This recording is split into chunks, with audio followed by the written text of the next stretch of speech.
The Illuminati families are without compassion, void of empathy, and thrive on the horror they inflict. In other words, they have no wisdom and therefore no awareness of their own. They get their power from our reaction to their conjured lies. It's for this reason they're not invincible. We are woven into the veil of deceit. Any reaction, revenge, or resistance gives the elite the excuse they need to push forward. They will fail, of course, because this humanity has had enough. We just won't buy into it anymore, and many folks are gaining a sense of this every day. But our awakening is dopey-eyed at best. But now, humanity is already in a virtual prison by being totally disconnected from reality. Understanding the principal root will allow humanity's return to our original state as the Luciferian agenda collapses. So, why do the elite controllers steer everyone in the wrong path? It's because they believe that mankind, who are foolishly deceived, deserve to be deceived, and they're all profane goyim, that they too have also been deceived. The United States has endured many challenges since having reached its economic peak several decades ago. The wealth generated during the 1940s and 1950s carried the nation through several economic downturns. By the 1970s, much of this excess wealth had been depleted. As America's economic decline was becoming more apparent, the nation's ruling class convinced Washington officials to introduce a series of levers designed to reduce or even reverse the decline. The first lever introduced was the petrodollar in the early 1970s. The next was free trade. This economic pillar of globalization was advocated in the 1980s, but was not pushed through Congress until the early 1990s. Since then, it has spread throughout much of the world. The final lever was the creation of numerous asset bubbles by the Federal Reserve Bank and Wall Street. The Fed's ability to create these bubbles is based largely on the financial attributes of the petrodollar. Irrespective of these gimmicks, the United States currently finds itself in a depression. This depression is in many ways more severe and will be more difficult to escape than that seen during the 1930s. While things might begin to look better in a few years, the United States is likely to proceed through its socio-economic decline until the American empire has been dissolved. America's second Great Depression was triggered by massive Wall Street fraud involving trillions of dollars of grossly overvalued real estate securities. Many of these securities were not worth the paper they were printed on, but were marketed to institutional investors as safe investments. When the house of cards collapsed, an unprecedented financial crisis engulfed the entire world. These predictions were detailed in America's Financial Apocalypse 2 years before the financial crisis.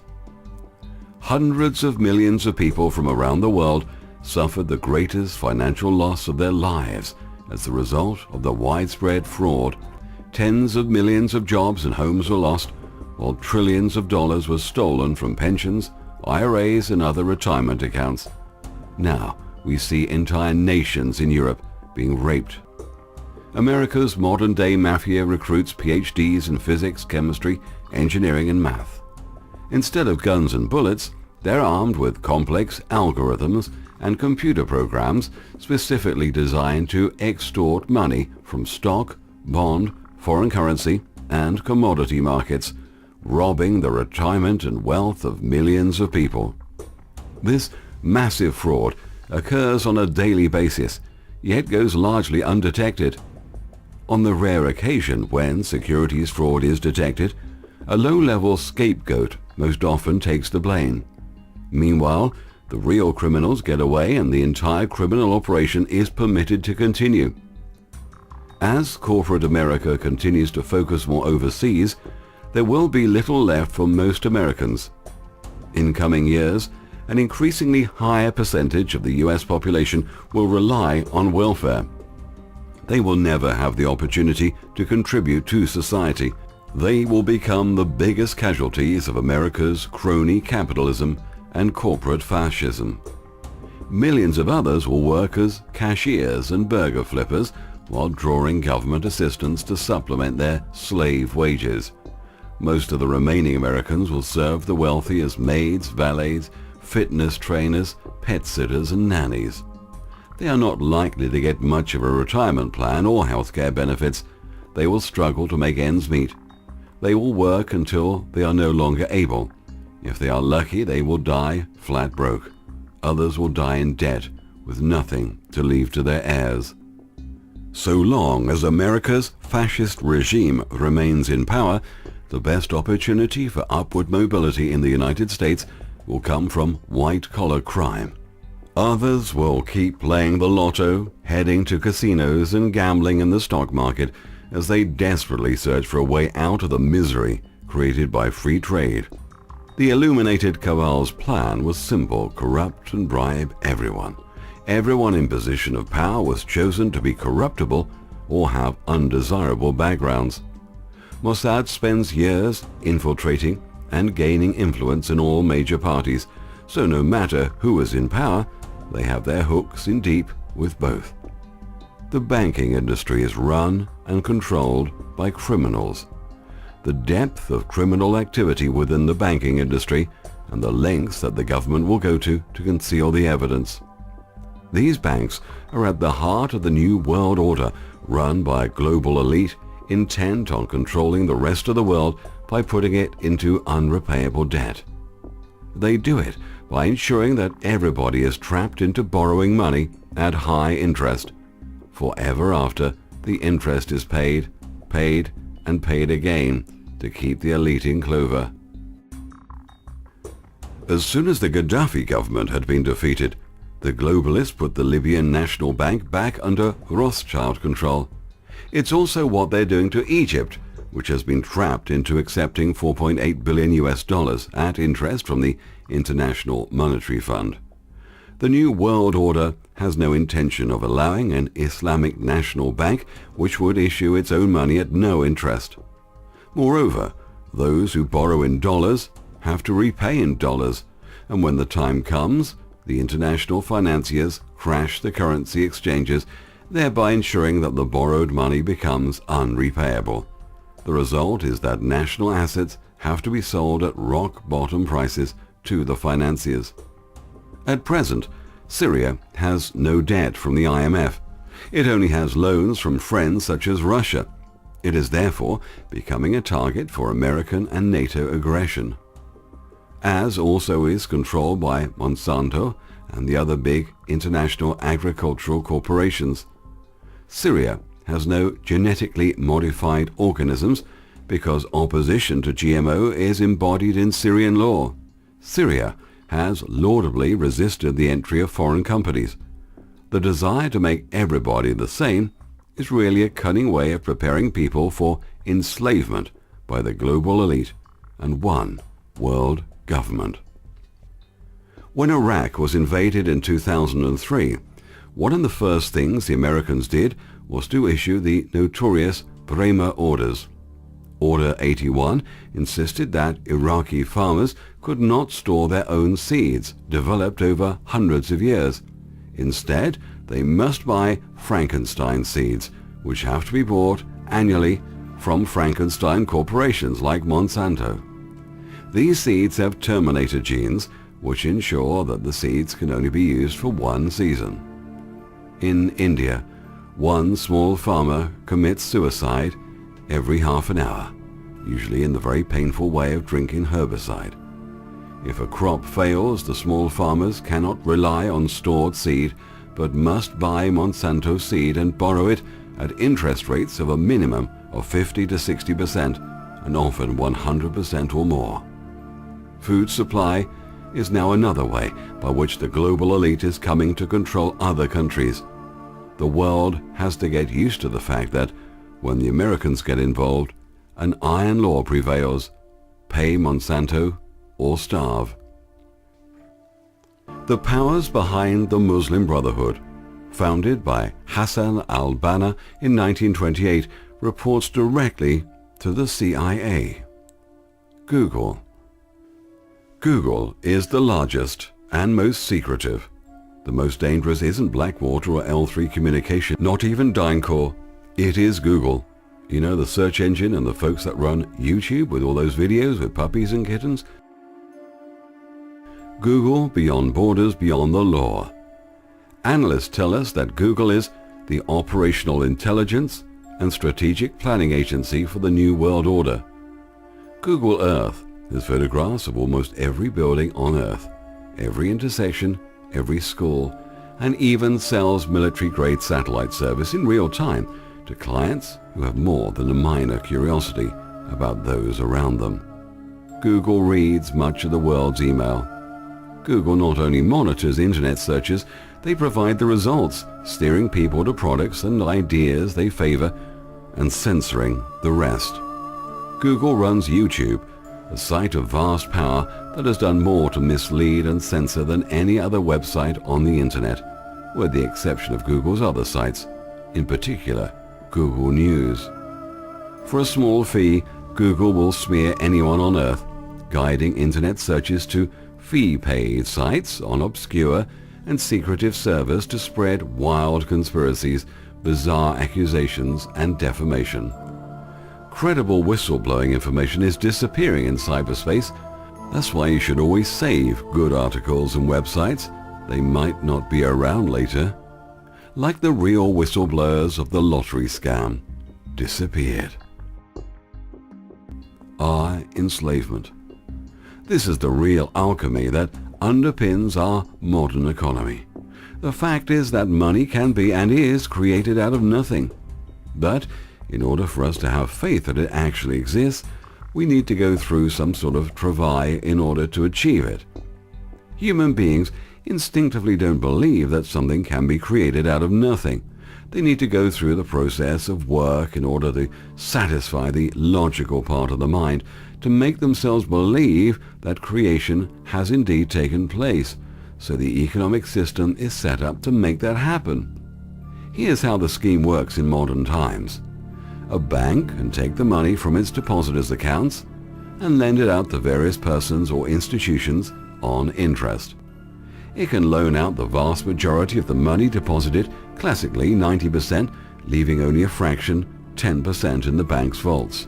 This fraction is called the reserve, and it is the only actual money sitting in the bank, backing all the various loans. When the loans are paid back, the bank earns a profit from the interest. Thus the bank has caused its depositors' money to multiply and has kept the difference for itself, essentially creating money out of nothing. In our system, money appears to be created out of nothing, but in reality is being created from something intangible, time. Specifically, human labor measured over time. So what is happening to our youth? We are shackled to the fixed earth like a slave or a captive. Because of this artificial relationship that's been forged between time and money, and because of the magic of fractional reserve lending, money can now be expanded or contracted with time. The global economy has become a gigantic pyramid scheme built for channeling the life energy of the many into the hands of the few. Through an alchemical transmutation process in a giant machine where we work the levers, we produce wealth for them to enjoy. When we work at our jobs, pay our taxes, consume goods and services, deposit our paychecks at the bank, register for selective service, for social security, or for welfare, we are feeding the beast. The true energy source, the true prima materia from which the alchemical gold is produced is, in this instance, our blood, sweat and tears, our youth, and that of our descendants. Our faith in the system is what allows the magical transformation to occur that changes our sacrificed energy into gold for the benefit of our corporate government overlords. We know that we will eventually be consumed in the belly of Moloch, but to stave off that day as long as possible, we throw our babies into the fire as a substitute for the full price that is required of us. It is amazing to think about how much of our economic activity is centered around the old sacrificial customs. In the USA, the fiscal year begins with the harvest in October. But in our present system, money is the real harvest. October is when the Christmas shopping season begins. This is the period when consumer sales, upon which the entire system is dependent, are expected to jump dramatically. Retail businesses operate in the red as a loss all year long, expecting to make it up and go into the black during Christmas season. This is because mothers who feel guilty about being separated from their children by their slave wage job try to make it up by charging up debt they can't afford to buy their kids plastic crap made by child slaves in China. This is an echo of the first Christmas, when the wise men gave gifts to the newborn babe that they knew was destined to be sacrificed. An organization called the Gold Anti-Trust Association has presented evidence that the street price of gold is being purposely manipulated by central banks through the counterfeiting and sale of these gold certificates. It is merely another form of alchemy through flat paper, but in this case it's being done to mask the other form of alchemy, the paper and electronic money being produced by central banks as national currency. Gartner has specifically named JP Morgan Chase as being heavily involved in the scam, as well as the London Bullion Market Association. This is the organization responsible for fixing the international price of gold and silver each day. Their corporate logo is a half sun in gold combined with a half moon in silver. Their officially quarterly publication is called, can you guess the name? The Alchemist. Gartner's revelations have set off a global demand among holders of gold and silver certificates to receive their bullion in hand right now. This is largely what is behind the surge in gold and silver prices that is now occurring at the time of writing. It would be front-page news if it were not for the fact that all hell is breaking loose on every other economic front as well. The civilized world is presently waking up to the fact that the illusion of prosperity experienced by some people over the last few decades came by selling assets for far beyond what they were worth to people who couldn't afford them, saddling them with a debt that they could never repay. These debts were then treated as though they had actual value, just as our treasury debt is treated as though it is gold. Mortgages were chopped up and resold in pieces to new creditors, often multiple creditors at the same time. Now nobody knows who actually owns the paper on those properties anymore. But the debts still exist, a hunger in the banking system that demands to be fed but can never be satisfied. Stocks. 70% of stock market transactions are now created through something called high-frequency trading, where banks use this cheap borrowed money to trade stocks with computers, utilizing algorithms back and forth between each other several times a minute. With this, they're able to actually front-run everyone else's transactions and control the entire market to their own benefit. Not only does it provide them with tremendous profit in a game that is rigged so they can't lose, it also serves to mask the sickness of the economy at large. The global economy, as we know it, is dying. But death in alchemy and in mythology and in reality is a necessary part of the cycle of life, as well as the magical process of transmutation. Only through the death of the present sick system can the earth be fertilized and the true green shoots of prosperity sprout up again. The system will die when we stop feeding it, when we recognize it for the vicious, man-eating beast that it is. We don't know what will replace it, but you can bet it will be a more vicious system with a new face. Gold. When gold was rediscovered after the fall, it was thought to hold the power of the sun gods. Therefore, only kings and rulers were allowed to possess gold, because to possess it, the forbidden fruit, was to be like the gods. Upon the founding of civilizations, it was deemed necessary to keep the people enslaved and ignorant, so that these kings and rulers could feel more special than they really are. This has continued throughout human history even to this day.